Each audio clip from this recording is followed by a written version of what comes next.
following video is a transformative critical work. It is intended for scholarly purposes only and is allowed under fair use under US copyright law. Unfortunately, the first time I uploaded the video, YouTube thought differently and pinged me for my usage of the first episode of Kill la Kill for a copyright violation. So this is now being re-uploaded with a number of still frame shots instead of moving pictures, as well as this drawing of Inferno Cop that I saw in a magazine. I've never been of two minds more than when I watched Kill la Kill. On one hand, the concept, the art, the music, the thematic through line of showing exploitation and fan service and then invalidating that over the course of the series were all so top-notch and so interesting that it's simply not a series that can be written off as mediocre or middling. But along with that come a number of aborted plot lines, some confusing character motivations, and general pacing issues that show that the show really has some writing problems. And yet, when Kill la Kill was good, such as in episodes 4 or 7, the first episode, episode 15, or the OVA, Kill la Kill is a straight 10 out of 10. So let's take a look at the OVA of Kill la Kill and kind of understand it from a lens of character arcs. In so much of visual media, we come to accept the end of the story to be when the plot is resolved, when there's no more bad guys to fight or challenges to overcome. But what I appreciate this episode the most for is showing that the story doesn't end once the antagonist is defeated and the hero is victorious. Instead, there's an element of resolution needed with the character themselves. For any story that focuses on the characters and their decisions, there needs to also be resolution for their arcs. That is, we, the viewers, have to feel like the characters have been given what they justly earned. For some characters, mainly the protagonists, this usually happens over the course of the plot. In fact, this OVA dedicates an entire scene after the opening credits to showing how all the minor characters, as well as Ryuko, have come to a place where they are okay with themselves and they have dealt with the choices they've made over the course of the series. The OVA focuses almost entirely on how Satsuki hasn't. Before we begin looking at Satsuki's journey, though, I want to talk a little bit about identity and how that relates to a character arc. Generally, over the course of the trials and tribulations of the show, the character will begin in one mind space and end in another.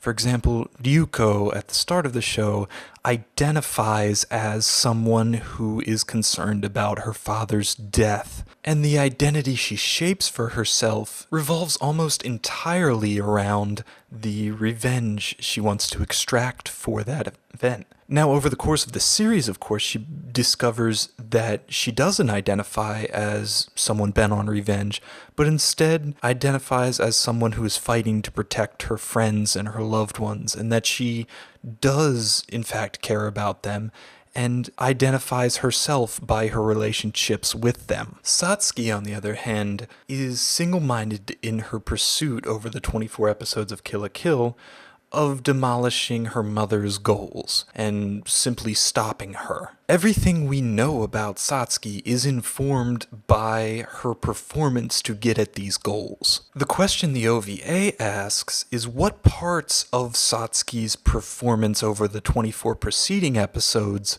are in fact simply to get at her objective, and what parts are truly Satsuki. Once the series has removed Ragyo, it has the breathing room and also the awareness to ask this question, and ask it very well. So let's explore the Kill la Kill OVA and how it goes about talking about these things. I would think this would be self-evident, but there's going to be spoilers for all of Kill la Kill here. There's so much symbolism crammed into this first scene in her fight with Sanagayama that I can't really describe it as anything other than exactly what needs to happen. First is this is obviously firing the Chekhov's gun in episode 5 or 6 or whenever that first episode was. Kill la Kill forgets about a lot of plot points, so it's kind of crazy that they remembered this one. They have a sword fight, which is quite literally the metaphor the show's about to use for Satsuki moving on from her warrior ways. Satsuki is shown to be on the defensive the entire time, much as she will be for the rest of the episode. What's more, Sanagiyama is the perfect foil for what Satsuki is right now. After spending much of the series blind, he has removed his blindfold, and now can see clearly again. This implies, and it's also mentioned by Satsuki in the fight, that Sanagiyama has found himself, and he has found some kind of identity outside of his previous role. Of course, Satsuki was a huge part of Sanagiyama doing that, and that's why we have an emotional weight to this scene, and also Sanagiyama's line about clouding his vision with tears. When Sanagiyama comments that he's not able to get any clean hits, I see this as the guard Satsuki puts up around her, and it being so difficult to find out what Satsuki actually is, that this is not even a test of strength, or skill, or speed. And you may think this is Satsuki testing Sanagiyama to see how far he's come. However, Sanagiyama is finished his character arc. He has found his identity, and he knows what he is. He, in this fight, however, discovers that Satsuki is not yet honest with herself. She refuses to strike a blow. She has no purpose to, other than humoring Sanagiyama. And the shot where Sanagiyama surrenders, I believe he understands that Satsuki was only dueling to humor him, and Satsuki is not going to open herself up to her problems of identity. Once Sanagiyama realizes this, there's no reason to continue the duel. This duel was Sanagiyama and the others really trying to help Satsuki, but true to her personality, she's not going to allow anyone to help, even her closest friends. That's why Satsuki smiles as she walks away, that's why the melancholy music comes in, and that's why Satsuki thanks Sanagiyama. She knows her friends care for her, but this is not something they can help her solve. Don't overlook Ryuko's line and her exchange with Satsuki too. She asks Satsuki what's wrong with her personally. Satsuki, however, defers to Honoji Academy. She's talking about the same issue though, that she defined herself through the pursuit of the defeat of her mother. And to top that off, we have Mako's little bit. Mako is a fantastic tool by the directors in which they can lampshade a trope or pick out some bit symbolism or something else and thrust that into the viewer's face front and center. What Mako is pointing out here is that the heel clash and the bright shining lights are not who Satsuki is. They were who Satsuki needed to be in the past. Let's skip a bit over the following scene. It's really just giving us closure for what happens with the rest of the cast. However, let's make one small note of Mikisugi's line here. She's done well. This implies, or directly refers to, the fact that Satsuki put literally every person in her care ahead of her own needs. And to finally drill home this metaphor, Ryuko's line about Satsuki searching for a scabbard. One more thing before we leave this scene is that Till I Die, the song that's playing in the background, is so perfect, and it's such a joy to have the lyrics in English where we can understand them. The music in Kill la Kill can't be faulted, it's beyond reproach. Satsuki confirms her desire to see every single person taken care of, but also confirms that the person she was over the course of this series was not true to herself, and she thanks her butler for reminding her of that perspective. With that, she can face her demons. So, fighting yourself is really a dead horse trope at this point. There's just been so many pieces of media that have used it in a way to symbolize inner turmoil or different perspectives within a character. We've seen it in everything from Persona 4 to Ocarina of Time to Street Fighter. And I think that's why when it shows up here in the OVA, after we know the real threat has been overcome, that it really does seem superficial and we should be entirely nonplussed. We know that over the course of these episodes, the four generals have overcome whatever they were struggling with. So then what this fight scene is really about is showing that the characters have risen above the need for their Goku uniforms in order to be able to fight, and that their inner peace is ability enough to triumph even in combat. But this scene as a whole is neither here nor there. What we're really here to see is Satsuki. With that in mind, let's skip ahead a bit. The introduction and use of Rei as a foil for Satsuki in this episode is absolutely perfect. Rei, unlike Satsuki, is still clinging to the vestiges of the past and is unable to move forward and find any purpose outside of her role before Ragyo fell. Now, I know I said earlier that Satsuki's problem was that she wasn't able to move on yet in the duel with Sanagayama. But instead I want to revise that. I want to say that Satsuki knows that she needs to move forward, but she needs to show, she needs to demonstrate, she needs to act out those values that she now believes are important. And she hasn't done that yet, and that's what this episode is really focusing on. So it's not that she doesn't believe it or hasn't done it yet, she just needs to live it. So when we have a shot of Satsuki being tied up in the life fibers and trapped, it's really Rei who's tied up with the life fibers. Satsuki is the one who's free. Then, Satsuki poses the ideology that she's learned from Ryuko over the course of their experiences together, that no one really deserves to die, and every life matters and is precious. And Rei calls her out very quickly on her blatant hypocrisy. If everyone's life is precious and you now have a non-violent and non-confrontational ideology, how do you justify going full-on militant in order to defeat Ragyo in the first place? And I think this is the real kicker here. If Satsuki did have some type of justification for her actions, she wouldn't have truly been able to move on. She would still hold some affinity towards that line of thinking, that there is sometimes when you have to use violence and oppression in order to bring about the very society where you can establish the peace and tranquility. It's the very classic dictator, I want to rule the world in order to save it type mindset, right? One that pretty much defines Satsuki's character up until she learned otherwise. The only way Satsuki can prove to both herself and to Rei that she's turned over a new leaf is by completely rejecting her old philosophy, saying there is no excuse for everything that she's done.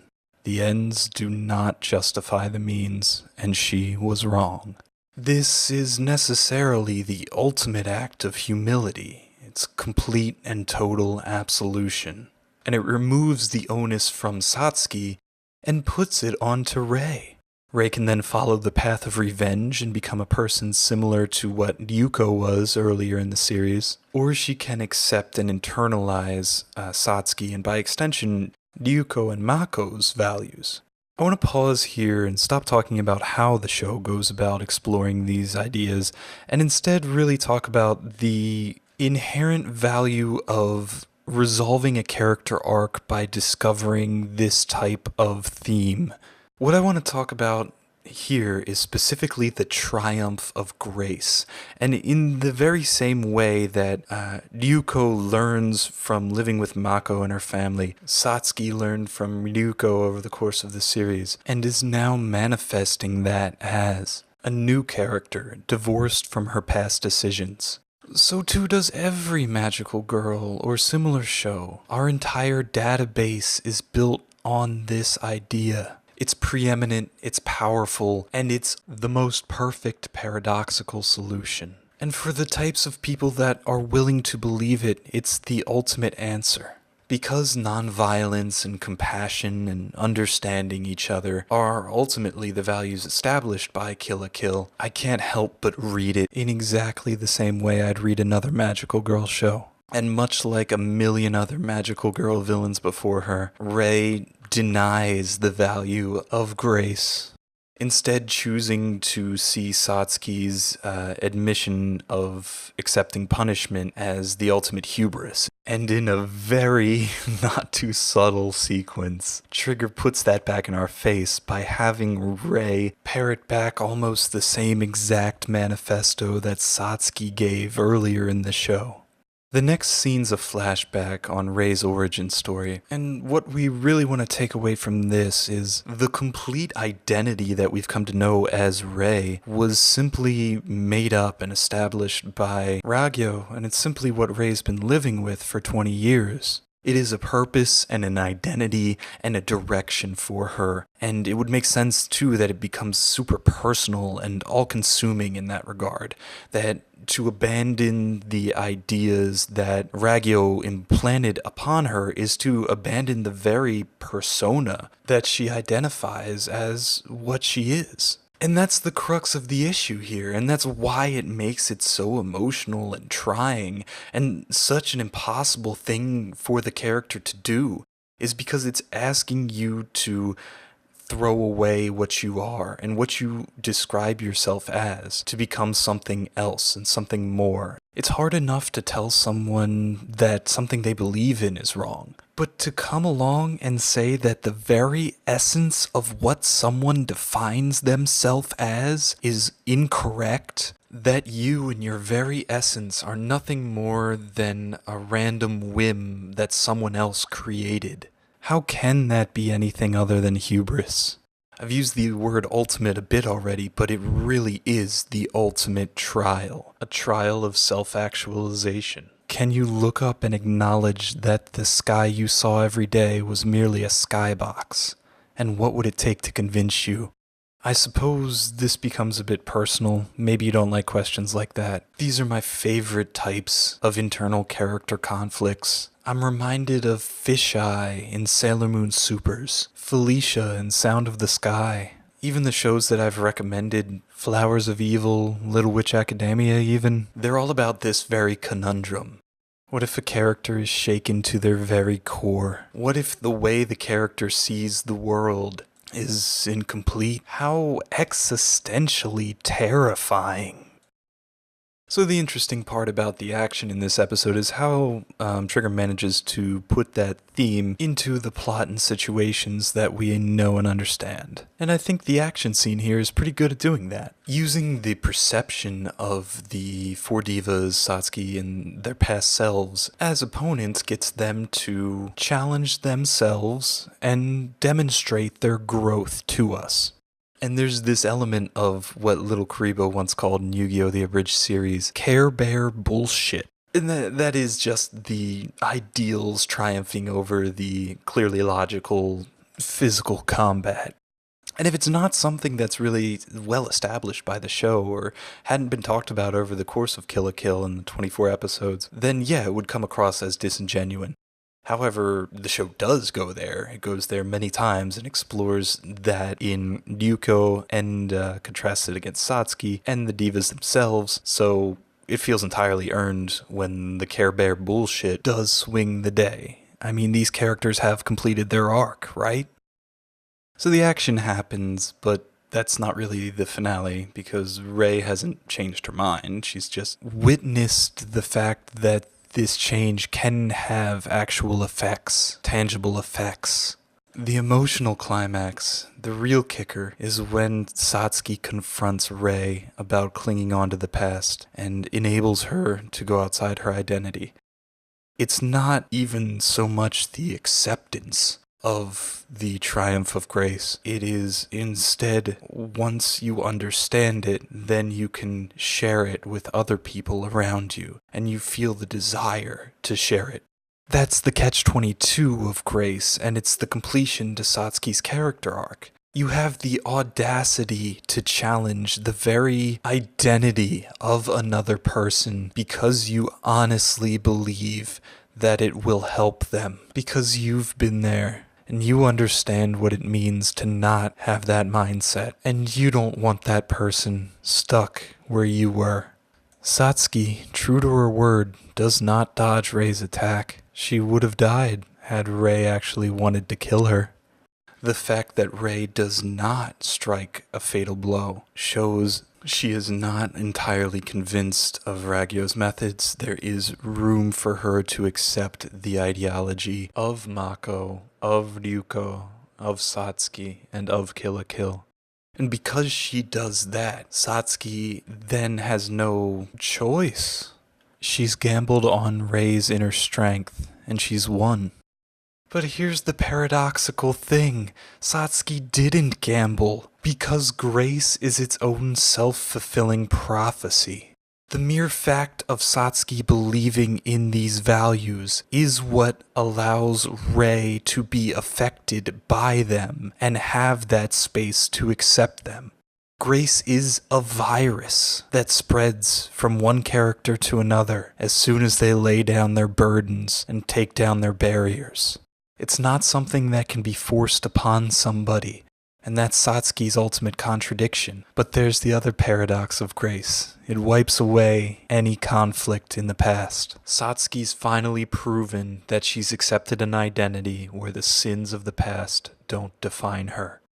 And that's all nonsensical. It's all extremely frustrating, but I think it is a measure of truth, and it's one I like to believe.